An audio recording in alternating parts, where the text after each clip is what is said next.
Boa noite, amigos. Quero dar-lhes as boas-vindas à Prophecy Odyssey, e esta é a noite número 4 desta série de estudos bíblicos que abordam os temas mais importantes da profecia bíblica.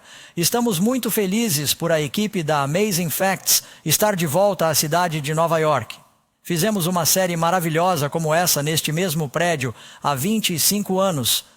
E Deus é abençoado, e queremos agradecer àqueles que estão vindo localmente. Queremos dar as boas-vindas e cumprimentar nosso público internacional. É muito divertido. Você acessa o site e clica em idioma, e há cerca de 16 idiomas diferentes. E talvez eu esteja um pouco preocupado demais com isso, mas clico e me ouço pregando em todos esses idiomas diferentes. Eu não fazia ideia de que tinha o dom de línguas. Mas só o fato de passar por isso e ouvir foi muito divertido. Também quero dar as boas-vindas aos nossos amigos que estão assistindo pela 3ABN, que está fazendo parceria conosco nesta série, Hope Channel International, Good News Network, e vocês verão essas transmissões nos próximos anos. Confiamos à medida que as pessoas estudam a palavra. A lição desta noite, como o pastor Ross estava compartilhando, é uma lição muito importante que trata da lei e do Cordeiro. É um tema que você encontra em toda a Bíblia, porque as Escrituras estão realmente lidando com o maior problema e a maior resposta. Temos um problema que se chama pecado. E temos uma resposta chamada Salvador. Temos um problema com essa doença do pecado e de nossa natureza, e ela é mortal. E Jesus veio para pegar essa doença mortal, para receber a penalidade por ela e para nos salvar. Então eu meio que lhe disse qual é o problema e a resposta bem aqui no início, mas sempre gosto de começar com um fato surpreendente. E por isso, vamos para a tela e ver o que aprendemos sobre esse importante assunto ao longo do caminho. O maior meteorito que já foi encontrado na Terra é chamado de Roba, Space Rock. Ele foi descoberto na Namíbia, no ano do fazendeiro, quando ele estava trabalhando com seu arado, e bateu em algo e pensou: o que é isso? Ele cavou um pouco e viu que era um pedaço de ferro. Mas ele continuou cavando e a coisa foi ficando cada vez maior e maior e maior. Até que logo ele percebeu que havia encontrado uma rocha enorme. Depois de algum tempo, descobriram que se tratava de um meteorito com mais de 9 metros de comprimento e talvez 9 metros de largura, o maior meteorito que já haviam encontrado. Várias pessoas vieram e tentaram arrancar pedaços dele, mas ele é tão duro que quebra praticamente todas as lâminas de serra e cinzéis que eles usam. Nunca a moveram do local onde atingiu a terra porque ela pesa cerca de 66 toneladas. Portanto, é uma rocha maciça, uma rocha de eras, pode-se dizer, e milhares de turistas vêm todos os anos para ver o meteorito Roba. A Bíblia nos diz que Deus, quando nos deu as palavras mais importantes, os 10 mandamentos, Ele as escreveu com o dedo na pedra, representando sua natureza imutável. E essa é a lei de Deus. Portanto, falaremos hoje sobre esse assunto muito importante. Sabe, o que já fizemos antes, e é realmente interessante, é sair na rua e dizer: você já ouviu falar dos 10 mandamentos? As pessoas dizem que sim. Ok, você pode me dizer quais são eles? Você sabe que a pessoa comum na rua só consegue entender 4 dos 10 dos mandamentos. É incrível. Quando o nosso país foi fundado, todos sabiam disso. Eu me lembro, fui criado praticamente como ateu, mas estudei em várias escolas públicas, e quando era criança, havia os 10 mandamentos na parede da escola pública. Quantos de vocês se lembram disso? Algum dos santos mais velhos quer se deliciar aqui? Sabe, vamos começar com a pergunta número 1, e vamos falar sobre isso. E temos muitas informações valiosas para compartilhar. Primeira pergunta: quem é o símbolo do Cordeiro em Apocalipse? Capítulo 5, versículo 6. Agora, se vocês tiverem suas Bíblias, seja no celular ou na versão impressa, em casa, podem ir para o capítulo 5, e se olharem para o capítulo 5, versículo 6 de Apocalipse, esse é um assunto de profecia. E olhei, e eis que no meio do trono e dos 4 seres viventes, e no meio dos anciãos, estava um cordeiro como havendo sido morto, e tinha 7 cabeças e 7 olhos, que são os 7 Espíritos de Deus, enviados por toda a terra. E veio, e tomou o rolo da mão direita do que estava assentado sobre o trono. Bem, Imediatamente, acho que alguns de vocês perceberam que estão esperando ver um cordeiro com 7 chifres e 7 olhos.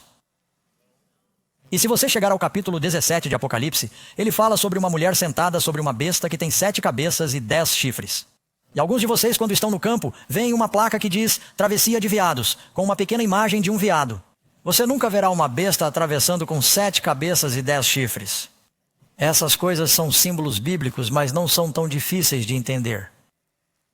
Se você quiser saber quem é o Cordeiro, pode ler sobre isso bem ali no Novo Testamento. Ele diz que Jesus é o Cordeiro de Deus.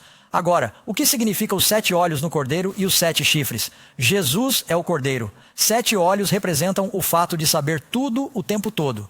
A Bíblia diz que os olhos do Senhor percorrem toda a terra, e isso está no 2º livro de Crônicas.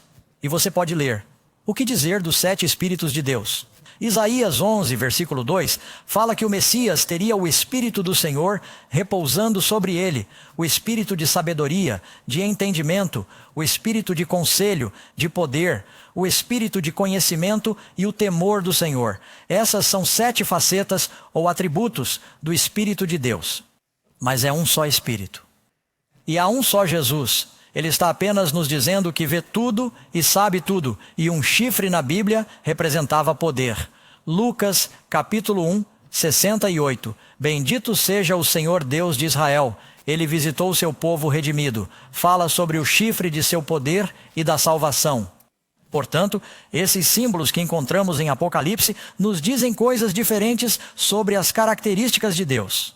Quando você pensa no nome de Jesus, normalmente o dizemos, ele está ligado a uma tradução grega. Se você é espanhol, diz Jesus. Jesus. Em hebraico seria Yahshua, e significa Salvador. Jeová é o Salvador. É o que o nome dele significa. Revelação. Você sabe quantos nomes o Senhor tem? Ele é o Alfa, o Ômega, ele é a porta. A Bíblia diz que ele é o bom pastor, ele é o caminho, a verdade, a vida. Ele é a água viva, ele é a videira e nós somos os ramos. Ele é a luz do mundo, ele é o sumo sacerdote. Quero dizer, há muitos nomes de Cristo que nos dizem diferentes atributos de seu caráter, porque ele é Deus. Ele é bastante complicado, você sabe. Ele tem muitas características diferentes. Então vemos essa imagem em Apocalipse capítulo 5 de um cordeiro que foi morto. É a solução para o problema de uma lei que foi violada. Falaremos sobre isso hoje à noite. Então, a seguir, você pode ler em João 1, versículo 29. Sabemos quem é o cordeiro. Diz que João viu Jesus vindo. Você pode dizer a resposta comigo quando os vir destacados. Diz que João viu quem? Jesus vindo em sua direção e ele disse: eis o cordeiro. Quem é o cordeiro? Jesus. Abraão está subindo a montanha com seu filho Isaque. O Senhor disse a Abraão: quero que você ofereça seu filho como sacrifício. Obedientemente, ele sobe o monte Moriá. O madeiro é colocado nas costas de Isaque, assim como a cruz foi colocada nas costas de Jesus. E Abraão tem os ingredientes para o fogo, e Isaque está indo. Ele já havia se sacrificado com seu pai muitas vezes antes, mas algo está faltando hoje. Ele diz: pai! Abraão estava excepcionalmente calado. Ele disse: sim, meu filho. Ele disse: temos a lenha e temos o fogo. Mas onde está o cordeiro? E Abraão disse com aquelas palavras que ecoaram ao longo da história: meu filho, Deus providenciará um cordeiro para si mesmo. E quando eles chegaram ao topo da montanha, pouco antes, Isaque foi um sacrifício voluntário, assim como Jesus. Ele permitiu que seu pai o amarrasse. E antes que a faca descesse, Deus o deteve e disse: Abraão, Abraão, não machuque o rapaz. E apontou para um carneiro, um cordeiro macho, preso pelos chifres em um matagal. E a palavra em hebraico é arbusto espinhoso. Um carneiro macho com uma coroa de espinhos. Jesus usou uma coroa de espinhos por você e por mim. Jesus é o Cordeiro de Deus que tira o pecado do mundo. Todo o sistema de sacrifício apontava para Cristo. O que pode lavar meus pecados? Não o sangue de cordeiros, bodes e touros, nada além do sangue de Jesus. Amém? O sangue de Jesus, amém? Você sabe disso. Portanto, Jesus é o Cordeiro que você vê em toda a Bíblia. No início, quando Adão e Eva pecaram, eles tentaram cobrir seu pecado com o quê? Folhas de figueira. Deus disse que isso não funcionaria. Em primeiro lugar, diz que eles fizeram aventais de folhas, um avental que era como uma mini saia. Portanto, era um material errado e não tinha material suficiente. As pessoas ainda fazem isso hoje com material insuficiente. E diz que Deus lhes deu túnicas. A palavra aqui é vestes de pele. Deus não criou de repente o vinil Naugahyde. Era uma imitação de pele.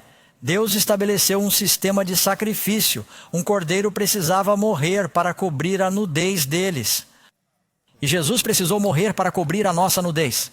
E a revelação nos diz que ele providenciou lindas vestes brancas de glória para nós. No céu, amém? O filho pródigo volta para casa e o pai cobre a sujeira dele com seu melhor manto. E Jesus morreu para providenciar essas vestes para você e para mim. Pergunta número 2. Por que foi necessário que Jesus sofresse e morrer? A Bíblia nos diz, Romanos 3, 23, para quantos? Todos pecaram e estão destituídos da glória de Deus. A segunda parte diz que o salário do pecado é o quê? A morte. Todos nós pecamos, a penalidade é a morte, mas ainda estamos vivos. Por quê? Porque Deus enviou o seu Filho ao mundo por 2 razões. Primeiro, para morrer em favor daqueles que aceitarem seu sacrifício e o novo coração que ele oferece. E porque os iníquos ainda estão vivos. Jesus morreu para dar-lhes tempo de tomar uma decisão. Caso contrário, você cai morto na primeira vez que peca. Todos estão vivos por causa da graça de Deus, amém? Mas muitas pessoas estão vivendo em liberdade condicional e isso vai acabar. A menos que se voltem para Cristo e aceitem seu sacrifício. A Bíblia diz que Cristo morreu por nossos pecados. Todos nós pecamos. Somos todos culpados. E às vezes, achamos que os pecados são apenas pequenas coisas, como por exemplo, comi um biscoito entre a sobremesa e o jantar e não deveria ter comido. O pecado é mortal. A Bíblia diz que a penalidade para o pecado é a morte. Contagioso e mortal. 1 Pedro 3,18. Porque também Cristo padeceu uma vez, o justo, pelos injustos. Ele é justo, tomou o nosso lugar. Eu costumava cantar uma música que dizia, ele pagou uma dívida que não tinha. Eu tinha uma dívida que não podia pagar. Eu precisava de alguém para lavar meu pecado. Então, o que é pecado? A Bíblia nos diz, como o Apocalipse chama esse plano para salvar as pessoas da morte. Isso é uma profecia, Apocalipse capítulo 14, versículo 6. Isso está no que eles chamam de a mensagem do primeiro anjo de Apocalipse 14, tendo o evangelho eterno. A palavra evangelho significa as boas novas eternas. O evangelho é uma notícia muito boa por causa das más notícias. A má notícia é que o mundo está morrendo. Toda a criação geme e sofre, nós estamos morrendo. Desde o momento em que você nasce, você é tão perfeito quanto será. Mas a partir desse momento você está em uma esteira rolante para a sepultura. É uma coisa certa. Você tem uma vida para viver. Alguém disse que uma vida a ser vivida logo passará. Somente o que for feito por Cristo será duradouro. A coisa mais importante na vida é conhecer Deus e seu amor, e compartilhar Deus e seu amor. É isso aí, 2 grandes mandamentos. Amar o Senhor de todo o coração. Amar o próximo. Temos de aprender a amar. E esse é o propósito do plano de salvação. A boa notícia é que estamos morrendo, mas Jesus disse, não quero que vocês morram. Eu morrerei por vocês. Eu levarei todos os seus pecados e morrerei em seu lugar, se acreditarmos. Esse é o plano de salvação chamado de Evangelho, as boas novas. Às vezes é tão bom que as pessoas têm dificuldade em acreditar. Elas dizem, como posso acreditar nisso? Tenho de merecer isso de alguma forma. Lembro-me de ouvir certa vez sobre um homem. Ele trabalhava em uma mina. E um pregador estava fazendo uma reunião evangelística, e o evangelista dizia a esses mineiros todas as noites, venham a Jesus, ele perdoará seus pecados. O mineiro se encontrou com o evangelista depois e disse, não entendo como isso não parece ser justo. Quero dizer, eu tenho que fazer algo para merecer. E para merecê-lo, como ele pode simplesmente me dar isso? Eu piquei. E o evangelista disse, você vai trabalhar todos os dias, certo? Na mina, sim. Ele disse, você pega um elevador para descer, não é? Ele disse sim. Ele disse, você tem que pagar por esse elevador? Ele disse que não. Ele disse, alguém teve de pagar pelo elevador para trazê-lo de volta para cima? Sim, muito caro. Ele disse, Deus pagou pelo elevador para levá-lo de volta para cima. Você desceu, mas ele o trará de volta para cima. A Bíblia nos diz, e espere, eu ainda não li a pergunta. De acordo com a Bíblia, o que é pecado? Jesus veio para nos salvar do pecado. O que é pecado? Há várias definições. A mais simples é encontrada em 1 João 3, versículo 4. Pecado é iniquidade. Se você tiver a versão King James, ela diz que o pecado é a transgressão da lei. Quando você transgride a lei de Deus, isso é pecado. Agora, os 10 mandamentos falam de coisas como não mentir, não roubar, não matar, não furtar. Quando você desobedece à lei de Deus, é pecado. E a penalidade para o pecado é a morte, porque ele destrói. É um câncer que destrói toda a felicidade. É totalmente contrário à natureza de Deus e de seu universo, porque pela lei, Romanos 3:20, vem o conhecimento do pecado. A lei não existe para nos salvar do pecado. A lei nos mostra nosso pecado. Pergunta número 5. A lei moral de Deus pode ser mudada ou revogada? Quando falamos sobre a lei moral, estamos falando sobre os 10 mandamentos. Há muitas leis na Bíblia. Você tem as leis civis que Moisés deu. Muitos governos do mundo também ainda seguem a lei civil. Na verdade, se você for ao prédio da Suprema Corte, bem ali no topo, do lado de fora, verá que Moisés está sentado e tem os 10 mandamentos em seu colo, porque são os mais concisos e completos. Concisa e completa da lei de Deus que você encontrará em qualquer lugar. Então responda a Lucas 16, versículo 17. Jesus disse, é mais fácil que o céu e a terra o quê? Passar do que um til. A palavra til significa um cruzamento de um T. Para falhar na lei. O céu e a terra devem passar primeiro. Você sabe que o Apocalipse fala sobre a arca de Deus no céu? Deus tem uma cópia lá em cima. Você precisa se livrar do céu para se livrar da lei de Deus. Novamente, Salmo 89, versículo 34. Não quebrarei a minha aliança, nem alterarei a palavra que saiu dos meus lábios. Quando Deus deu os 10 mandamentos, Ele os proferiu com sua própria boca. Ele os escreveu com seu próprio dedo, na presença de uma nação inteira. Desde então, Ele nunca fez nada parecido, em que as pessoas ouvissem a voz de Deus falar. E o que Ele fez? Ele falou os 10 mandamentos. Portanto, isso deve ser importante. Novamente, Salmo 11, versículos 7 e 8, todos os seus preceitos são seguros. Eles permanecem firmes por quanto tempo? Para todo o sempre. Malaquias, capítulo 3, versículo 6. O Senhor diz, porque eu sou o Senhor, não mudo, eu não mudo. Deus é eterno, Ele escreveu sua lei. Agora, a razão pela qual esse assunto é importante é que você ficaria surpreso. Há até mesmo pastores que estão dizendo, bem, Jesus veio para acabar com a lei. Quantos de vocês já ouviram isso? Isso é o que se chama de doutrina dos demônios. Sabe por que o diabo odeia a lei? Porque a lei nos mostra o nosso pecado. A transgressão da lei é pecado. Se as pessoas não acham que existe uma lei, elas não acham que tem pecado. Se elas acham que não tem pecado, quem precisa de Jesus? Portanto, o diabo quer se livrar da necessidade do Salvador. Ele tem até pregadores dizendo que não estamos sob a lei. A Bíblia fala sobre não estarmos sob a lei, mas isso não significa que não temos a obrigação de obedecer. Significa que por causa de Cristo não estamos sob a penalidade da lei. Mas você não está livre para desobedecer aos mandamentos dele. Paulo diz, que faremos se continuarmos no pecado? Para que a graça abunde? Deus nos livre. Não continuamos a pecar porque dizemos, agora estou debaixo da graça. Posso simplesmente pecar. Jesus não morreu para nos dar uma licença para pecar. Porque se ele pudesse fazer isso, não precisaria morrer. É porque não havia outra maneira de morrer. Vou lhe dizer outra razão pela qual a lei de Deus não pode mudar. Deus diz, eu não mudo. A lei é uma expressão do caráter de Deus. Por exemplo, tem um slide na tela que quero que você veja. A Bíblia descreve as características de Deus. Você notará que no lado esquerdo, ela diz que Deus é bom. Depois também diz em outro versículo, Romanos 7,12, que a lei é boa. A Bíblia diz que Deus é santo. Você pode ler isso, Isaías 5,16. Ela diz que a lei é santa.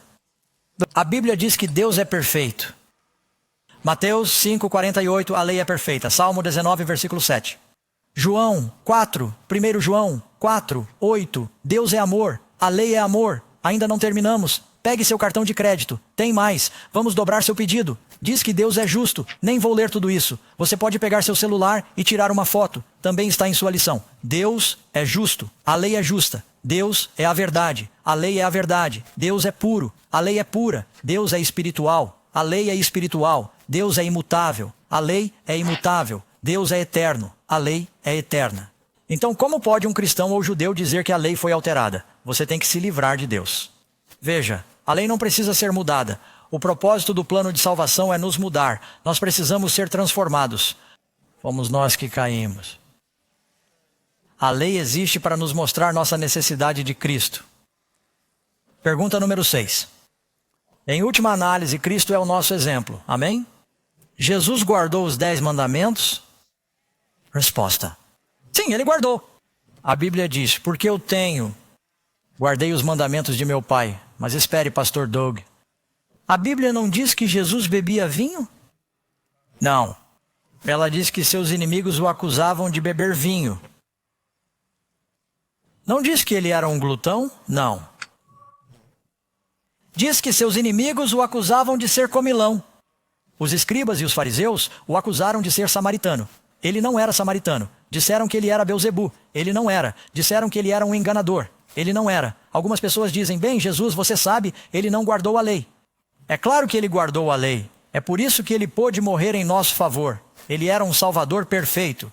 O texto diz que não cometeu pecado. Jesus não cometeu pecado algum. Ele viveu uma vida santa para que pudesse ser nosso exemplo. Veja, Jesus veio por 3 motivos. Ele disse, eu vim para lhes mostrar o Pai.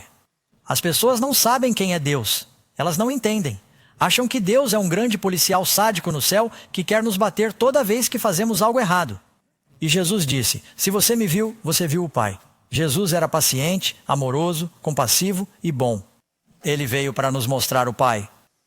Ele veio para nos mostrar como viver. Ele viveu 33 anos e meio como um ser humano. Foi tentado em todos os aspectos como nós somos tentados, mas sem pecado. E ele disse, a Bíblia diz, que ele nos deu o exemplo para que andássemos como ele andou. Um cristão é um seguidor de Cristo. Amém. Então ele veio como nosso substituto, nosso sacrifício. Depois de nos mostrar o Pai e de nos dar um exemplo, ele diz, agora você não vai conseguir sem mim. Você pecou, sua pena é a morte, mas não quero perder você. Eu o amo muito, eu morrerei por você. Receberei o que você merece e lhe darei o que eu mereço. Receberei sua maldade, darei a você a minha bondade. Receberei seu pecado, darei a você a minha justiça. Ele troca de lugar conosco se acreditarmos e aceitarmos. Sem fé é impossível agradar a Deus. Você precisa acreditar.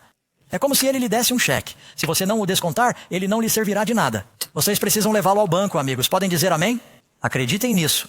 Ele não cometeu pecado algum. Eu leio isso para vocês. 1 Pedro 2, versículo 22.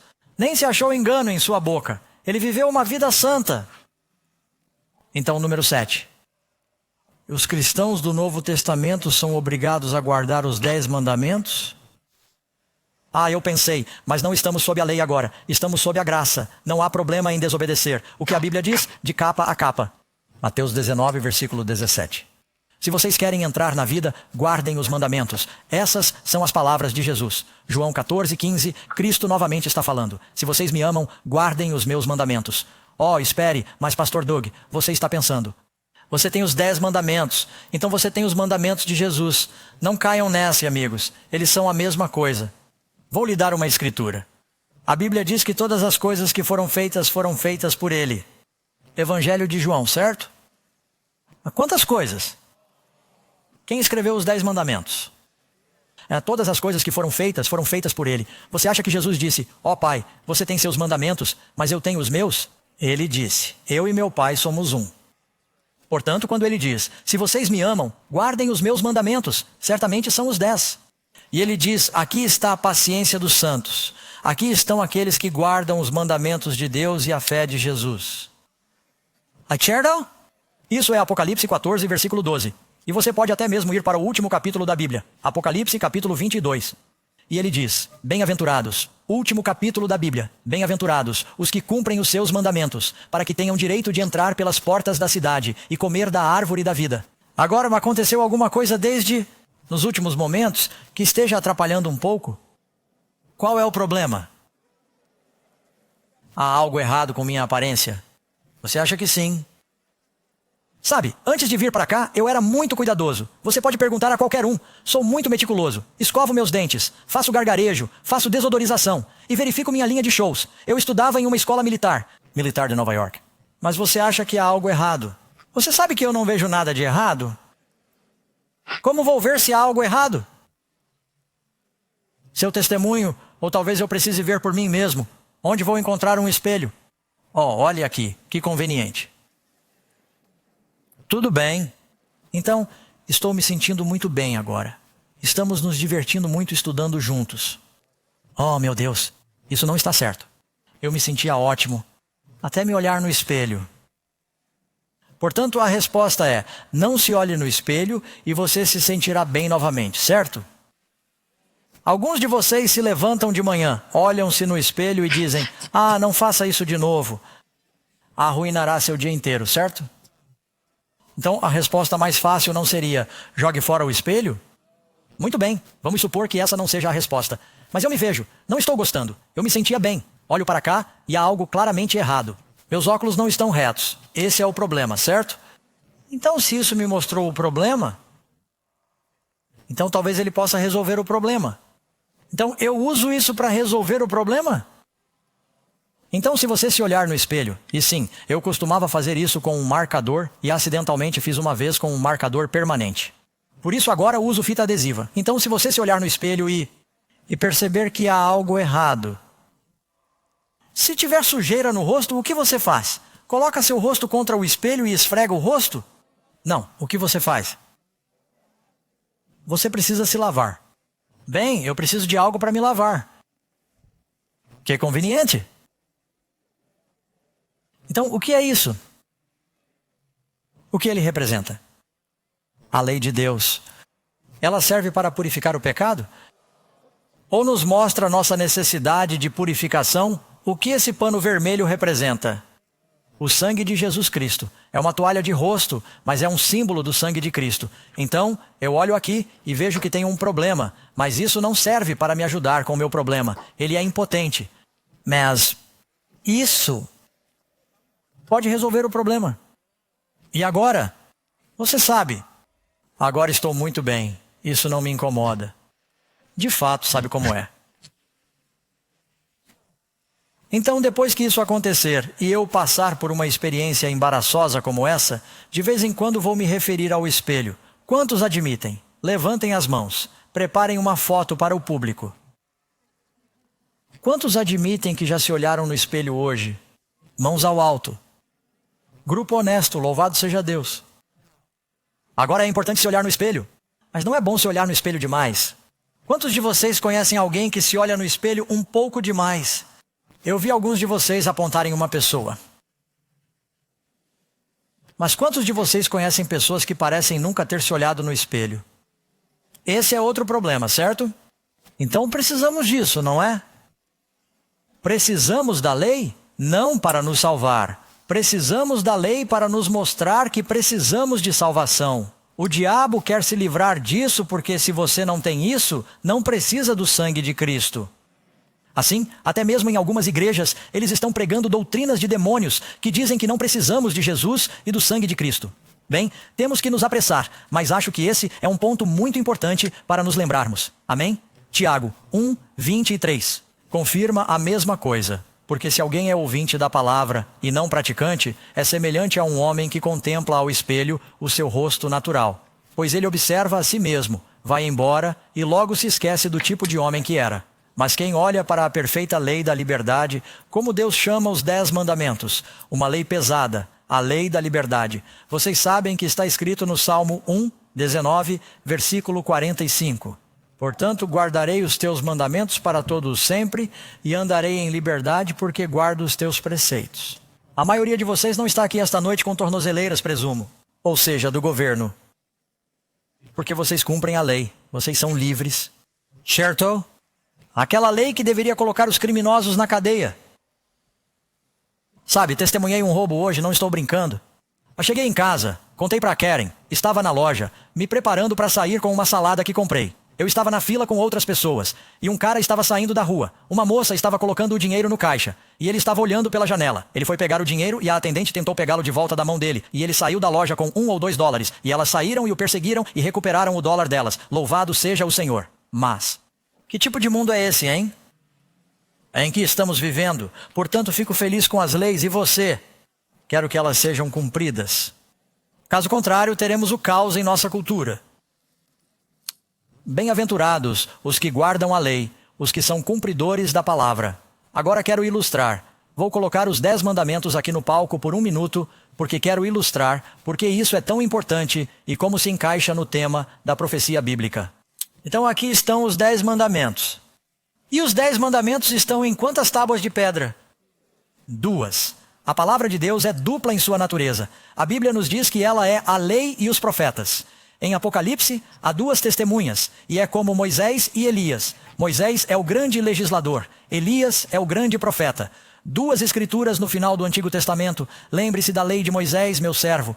Lembre-se de que eu lhe envio Elias, o profeta, antes do grande e terrível dia do Senhor. A primeira tabela de mandamentos trata de nossa responsabilidade para com Deus. E para aqueles que possam questionar, este é um resumo. Não é que, você sabe, não poderíamos colocar todas as palavras ali, só para lhe dar uma ideia. Os primeiros 4 mandamentos dizem respeito a adorar somente a Deus, não adorar ídolos, não tomar seu nome em vão, lembrar nosso tempo para Deus. É o nosso relacionamento com Deus. Portanto, os 4 primeiros tratam desse relacionamento vertical. Em seguida, chegamos aos 6 últimos mandamentos e eles tratam do nosso relacionamento com o próximo, começando com honra teu pai e tua mãe, e indo até não cobiçarás teu próximo e seus bens. Se você pudesse definir Deus em uma palavra, qual seria essa palavra? Diga comigo, Deus é amor. Os 10 mandamentos são o amor a Deus e o amor ao próximo. Os 10 mandamentos não são ruins. Paulo disse que todos os mandamentos se resumem nisto: amar o Senhor de todo o coração e amar o próximo como a si mesmo. E se você estiver amando o Senhor de todo o seu coração, estará cumprindo os 4 primeiros mandamentos, certo? Se você ama a Deus, vai adorar outros deuses? Não. Se você ama a Deus, não vai deturpá-lo, sabe? Adorando ídolos. Não vai usar o nome dele em vão. Você vai querer passar seu tempo com Deus. E se você ama seu próximo, não vai roubar, tomar sua esposa, matá-lo, mentir, cobiçar, honrar seus pais, certo? Portanto, o amor é o cumprimento da lei. A lei é boa, ela é justa, santa e boa. Portanto, podemos voltar ao cenário daqui a pouco. Quero voltar à lição. Muito legal, não é? A maneira como eles fazem isso. Então, Deus deu sua lei da maneira mais majestosa possível. O que Deus poderia fazer que não fosse mencionado para nos mostrar a importância da lei? Falou-a com sua própria voz de uma montanha, com trovões e relâmpagos, fumaça e fogo. Escreveu-a com seu dedo, escreveu-a em pedra para mostrá-la como imutável. E, no entanto, há até mesmo cristãos que dizem: não preciso me preocupar com os 10 mandamentos porque Jesus morreu por nós e podemos quebrá-los. Isso é uma blasfêmia, não é isso que a Bíblia ensina. Quero dizer, sabe, meu problema antes de vir a Cristo era o pecado, a ilegalidade. Não quero lhe contar muito cedo ou você pode não voltar, mas eu era um ladrão. Sim, eu era aquele cara que entrava na loja e pegava alguma coisa sem pagar por ela. Ou arrombava casas ou roubava carros. E todos os outros mandamentos. Então Jesus me salvou, parei de fazer isso. Você não está feliz? Então, esse é o propósito de nos salvar de nossos pecados. A Bíblia diz abençoados. Quantos querem ser abençoados? Bem-aventurados os que cumprem seus mandamentos. Jesus disse: se vocês sabem essas coisas, felizes serão se as praticarem. Não somente os que ouvem, mas os que praticam. Número 8. Qual é a diferença entre o novo e o antigo convênio? É importante entender isso. Algumas pessoas dizem: bem, pastor Doug, agora estamos sob a nova aliança e os 10 mandamentos fazem parte da antiga aliança. Bem, os 10 mandamentos fazem parte da antiga aliança. Você pode ler sobre isso em Êxodo, capítulo 20, e pode ler sobre isso em Deuteronômio 5, e pode ler sobre isso em Deuteronômio 4, que diz que Deus lhes declarou sua aliança, os 10 mandamentos, que lhes ordenou que cumprissem. E quando Deus falou os 10 mandamentos, o povo fez um acordo. Isso é um convênio, um acordo.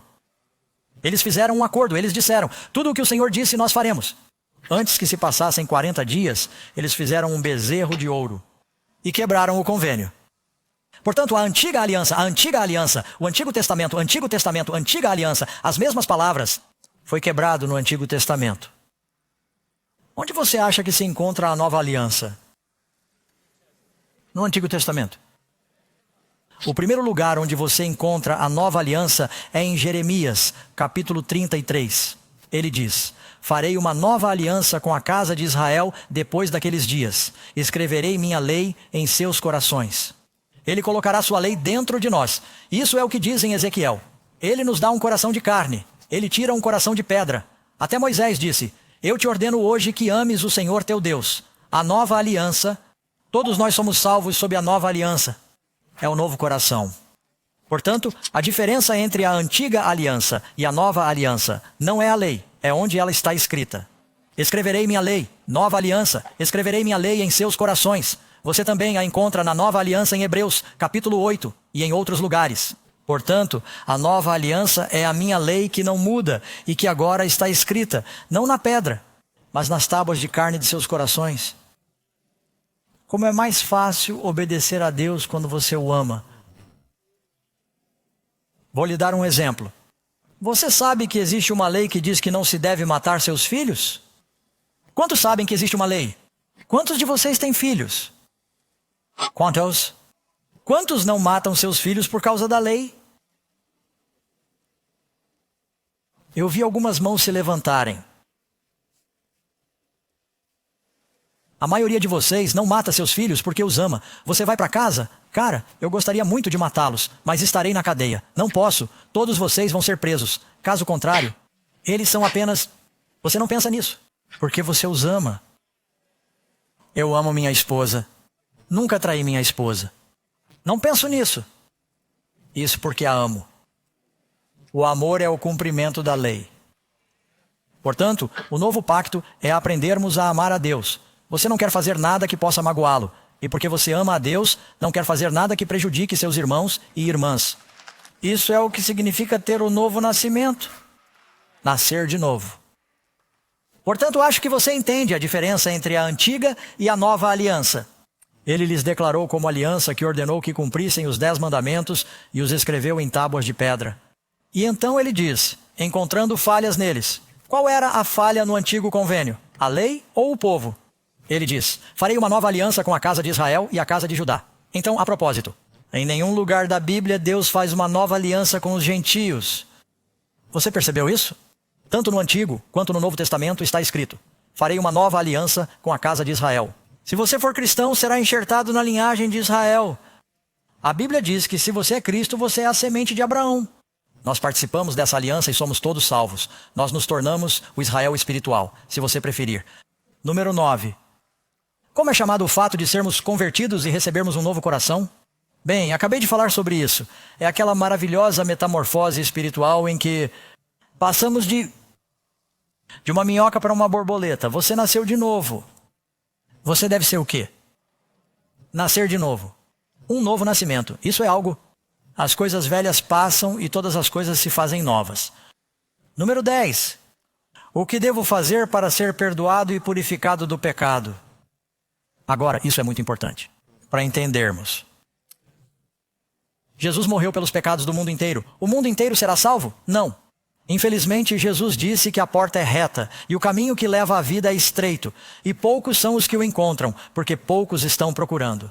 Você percebeu que em nossa música tema, ela diz, busquem de todo o coração, procurem de toda a alma. Deus diz, vocês me procurarão e me encontrarão. Jeremias 29, 13. Quando você me procurar de todo o seu coração, você precisa desejá-lo. Você precisa buscar. Jesus disse, busque e você encontrará. Ele morreu por todos. Mas precisamos nos conscientizar de nosso pecado. E então nos arrepender de nossos pecados. Atos, capítulo 3, versículo 19. Arrependei-vos, pois, e convertei-vos, para que seus pecados sejam apagados. Não seria maravilhoso se você pudesse começar de novo e ter todos os seus pecados lavados? Você pode. Você pode dizer a Deus que está arrependido e dizer, bem, pastor Doug, eu ainda sou tentado. Todo mundo é tentado. Jesus foi tentado. Mas você diz a Deus, sinto muito por meus pecados, mude meu coração. E então você passa a vida inteira aprendendo a fazer o que é errado. Ele então lhe ensina a fazer o certo. Em Isaías 1, diz que aprendemos a fazer o bem. Você começa a seguir o Senhor e olha para Jesus. Isso é chamado de santificação. E você aprende uma nova maneira de pensar. Você lê a Bíblia. Você mantém seus olhos em Cristo. Você começa a se tornar como Ele. Você muda. Há uma conversão. Você se arrepende. Você se confessa. Parte do arrependimento é confessar seus pecados a Deus. E você pode estar pensando, Deus não sabe de tudo, pastor Doug. Bem, sim, você não está dizendo a Ele para poder informá-lo. A primeira vez que li isso, pensei, ok, senhor, é melhor você se sentar, temos que conversar. Quero dizer, Ele já sabe de tudo, certo? Se você sair do auditório hoje à noite e acidentalmente pisar no pé de alguém, você vai dizer, desculpe-me, certo? Ela sabe que você pisou no pé dela? Sim, mas mesmo assim você pede desculpas. Isso é apropriado. Agora, se você pisar no pé dela e realmente o machucou, você começa a me dizer, sinto muito. Porque você realmente a machucou, certo? Você a derruba por acidente e depois a ajuda a se levantar. E você diz, sinto muito, não chame o advogado, certo? Então, observe isso. O grau de dano dita o grau do pedido de desculpas. Certo? O quanto ferimos a Deus? Olhe para a cruz, os sofrimentos de Cristo. Ele recebeu o que você merece. Portanto, ajoelhe-se quando estiver sozinho. Muitos pregadores dão apenas parte da resposta. Eles dizem, venha para a frente, faça esta pequena oração, agora você está salvo. Agora, muitas pessoas serão salvas com isso, porque isso é tudo o que sabem e é tudo o que têm. Mas isso não é tudo o que a Bíblia ensina. A Bíblia diz, arrependa-se. Arrependa-se de seus pecados, confesse seus pecados a Deus. Se você disser, bem, eu não me lembro de todos os meus pecados, pastor Doug. Ninguém se lembra. Comece com os 10 mandamentos. Você já mentiu alguma vez? Você já roubou? Você já teve pensamentos puros? Jesus disse que o pecado não é apenas a ação, é a atitude. Se um homem ou uma mulher olha para o sexo oposto e cobiça em seu coração. Bem, hoje em dia você tem que dizer que olha para qualquer sexo, porque está tudo misturado. Mas se você olhar e cobiçar, você pode cometer adultério em seu coração, certo? Você sabe, você pode matar em seu coração. Jesus disse que se você ficar com raiva de seu irmão sem motivo, você é culpado de assassinato. E ele disse que, mesmo em nossas palavras, que o seu sim seja sim e o seu não seja não. Às vezes podemos mentir por meio de insinuações. Portanto, leia os 10 mandamentos. Ajoelhe-se e diga, Senhor, eu tenho sido um mentiroso. Pensamentos impuros, eu adoro outros deuses. Algumas pessoas passam o tempo todo na frente da TV e se perguntam se tem problemas com idolatria. Você nunca ora. Mas sabe tudo sobre os resultados do beisebol. Certo? Não estou dizendo que há algo de errado com o beisebol. Só estou lhe dizendo que algumas pessoas fazem do carro um Deus. Entende o que quero dizer? Confesse seus pecados a Deus. Diga, Senhor, você me perdoa? Jesus morreu por meus pecados e acredito no que o Senhor prometeu, que se eu confessar meus pecados, 1 João, capítulo 1, e se confessarmos os nossos pecados, Ele é fiel e justo para nos perdoar os pecados e nos purificar de toda injustiça. Essas não são boas notícias, amigos? Ele quer que sejamos perdoados. Ele quer que tenhamos paz. Ele quer que estejamos em seu reino com Ele. Quem entra no coração de um cristão nascido de novo. E o que Ele faz? A Bíblia diz em João 14:7 que o Espírito Deus, o Espírito entra em sua vida. Algo acontece, Ele vai ativar. Você está lhe dando permissão dizendo, Senhor, não posso fazer isso sem você. Entre em meu coração, Ele falará com você, Ele o guiará. Jesus saiu da água em seu batismo e o Espírito Santo desceu. Se você entregar sua vida ao Senhor, Deus lhe dará o Espírito Santo e Ele também pode lhe dar o batismo do Espírito em seu batismo. Novamente, tanto para querer quanto para fazer, Ele o ajudará a fazer a boa vontade dEle. Não podemos viver a vida cristã sem a ajuda de Deus, amigos. Você sabe que Deus nunca pedirá que você faça algo que não possa fazer? Isso é razoável? Qualquer coisa que Deus lhe peça para fazer, por mais difícil que você ache que seja, Ele o ajudará a fazer. Há pessoas que pensam, Pastor Doug, estou lutando para parar de fumar há anos, estou tentando parar de beber, e não se trata apenas de fumar, é o vaping, drogas. Alguns são viciados em pornografia. Outros são viciados em cartões de crédito e em compras. a todos os tipos de vícios. De fato, se você não tem Jesus, você é um viciado em pecado. A questão é, qual é o seu vício? Seja qual for, ele pode quebrar as correntes. Já conversei com pessoas. Elas lutaram durante anos com o vício da bebida, do fumo, da pornografia, das compras e de qualquer outra coisa. Alguns são viciados em trabalho. E ele pode mudar você. Jesus nunca pedirá que você faça algo sem lhe dar o poder para fazê-lo. Você diz, ó Senhor, eu quero fazer isso. Você diz, ó Senhor, não posso atravessar o oceano. Não sei nadar. Ele abrirá o mar. Ele lhe dará equipamento de mergulho. Ele fará alguma coisa. Mas ele encontrará uma maneira de atravessá-lo. Tudo o que ele pedir. Deus pode mover montanhas, amigos. Acreditem nisso. Amém? Por que Deus fez um sacrifício tão fantástico por você e por mim? A Bíblia nos diz em João 3,16. Porque Deus amou o mundo de tal maneira que deu seu Filho unigênito.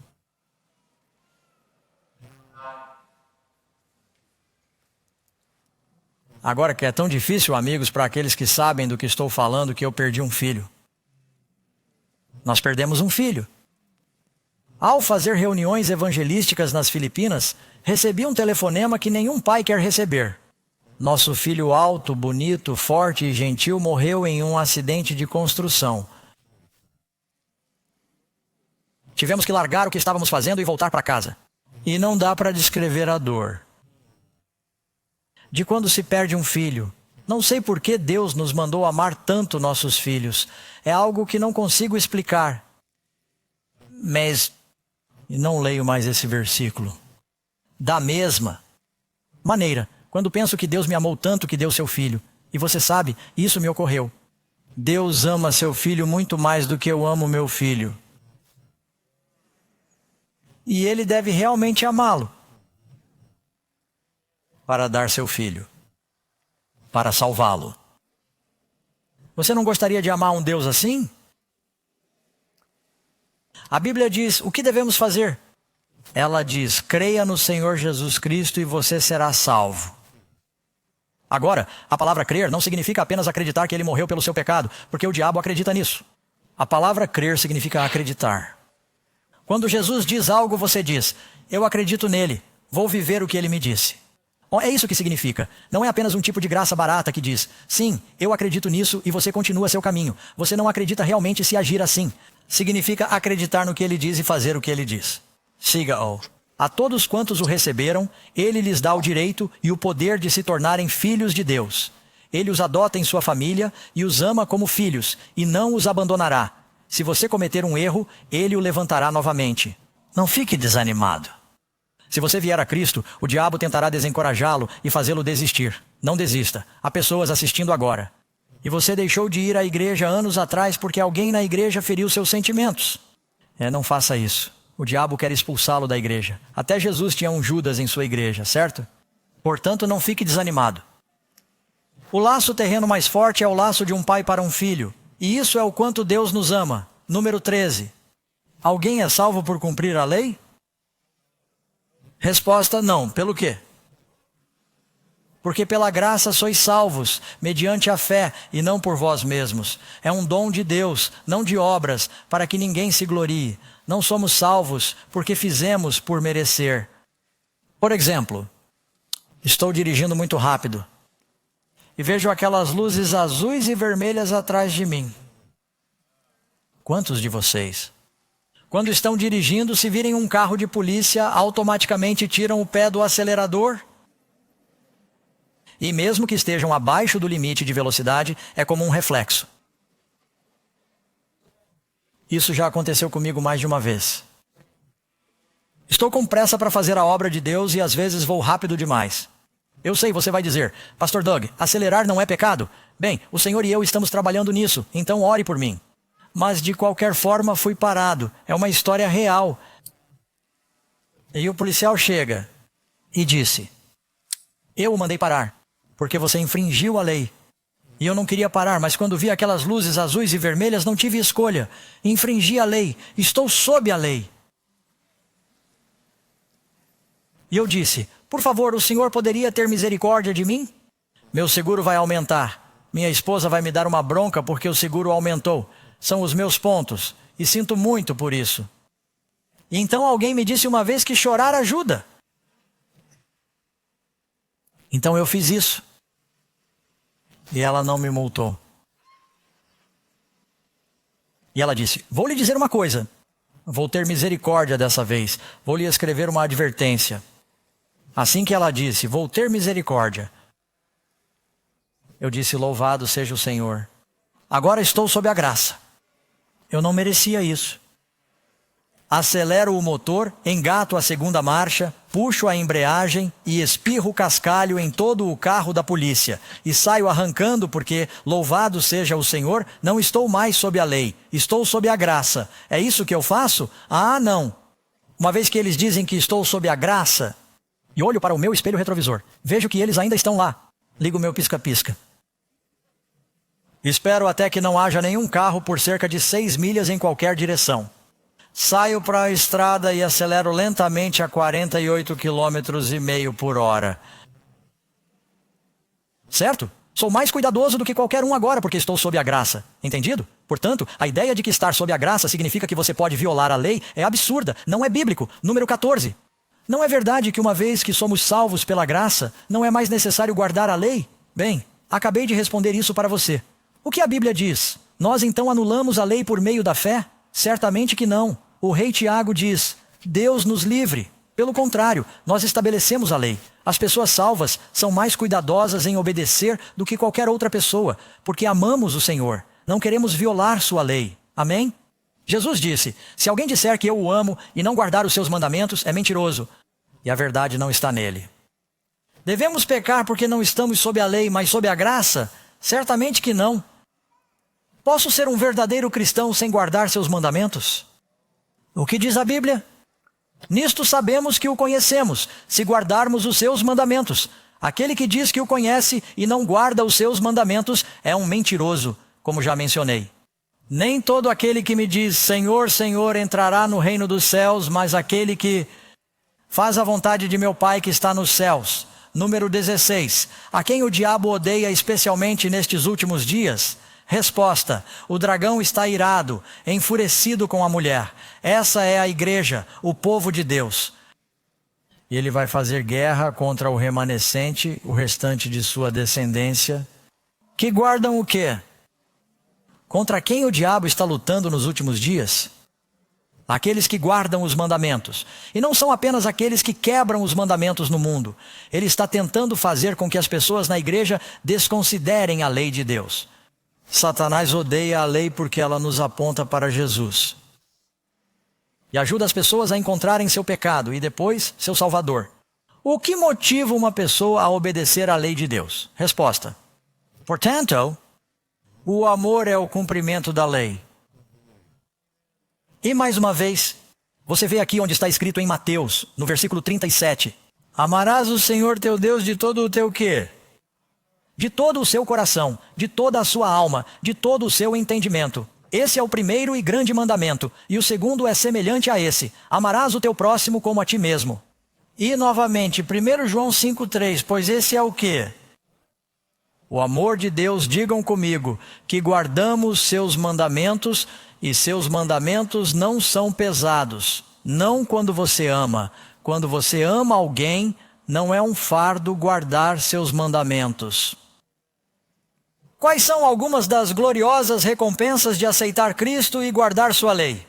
Vejam os aspectos positivos, amigos. Não é um fardo, é uma bênção. Estas coisas vos tenho dito para que o vosso gozo seja completo. E o vosso quê?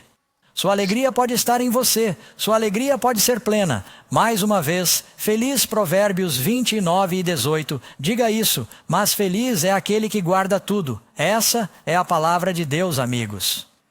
E novamente vocês podem ler aqui no Salmo 1:19, versículo 1:65, grande. Grande paz tem os que amam a sua lei, e nada o ofenderá. Gostaria de convidar John. Ele vai sair e cantar aqui por 1 minuto, e depois quero fazer uma oração com vocês. Vocês ouviram algumas coisas que talvez não tenham ouvido antes, que falam sobre o amor de Deus e a lei de Deus, e talvez sejam diferentes. Mas será que preguei para vocês a palavra de Deus? O Senhor os trouxe a essas reuniões, amigos, e vocês estão assistindo porque Ele os quer em seu reino. Ele os ama tanto que deu seu próprio Filho. Quantos de vocês nesta noite perceberam que existe um problema chamado pecado? e que Jesus tem a resposta. Sabe, Ele quer que você aceite isso. Ele quer lavá-los em seu próprio sangue. Ele quer que você entre em seu reino. Ele quer que você experimente um novo nascimento. Você precisa acreditar que Ele pode fazer isso por você. Você não é um pecador maior do que Jesus é um Salvador. Com Deus, todas as coisas são possíveis. Você pode ter tentado e falhado antes, mas você pode ter sucesso. Você pode ter uma vida cristã vitoriosa, um dia de cada vez. Quantos de vocês querem dizer: Senhor, pegue minha mão nesta noite e pedir a Ele que o conduza a esse reino? Pai do céu, o Senhor conhece cada uma dessas pessoas. O Senhor as ama. Elas estão vindo. Nós nos arrependemos de nossos pecados, Senhor. Confessamos que somos pecadores. Salve-nos de nossos pecados. Derrame seu Espírito sobre essas reuniões. Esteja com aqueles que estão assistindo. Ajude-nos a ter uma vida nova e a estarmos prontos para sua breve vinda. Oramos em nome de Cristo. Amém. Quantos de vocês acreditam que Deus pode fazer isso por vocês? Amém? Quando será a nossa próxima reunião? Amanhã falaremos sobre a coisa mais importante, o destino dos perdidos, as boas novas, sobre o que está por vir. Amigos, nestes últimos dias, diga a seus amigos que venham. Nós os veremos lá. Deus os abençoe e tenham uma noite maravilhosa.